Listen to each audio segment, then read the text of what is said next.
start here. As if my garage wasn't full enough. Look what I found.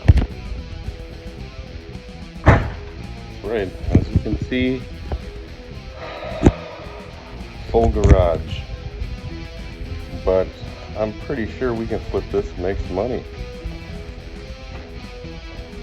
But there'll be some next videos coming out, sanding her down and refinishing it and seeing what we can get out of it.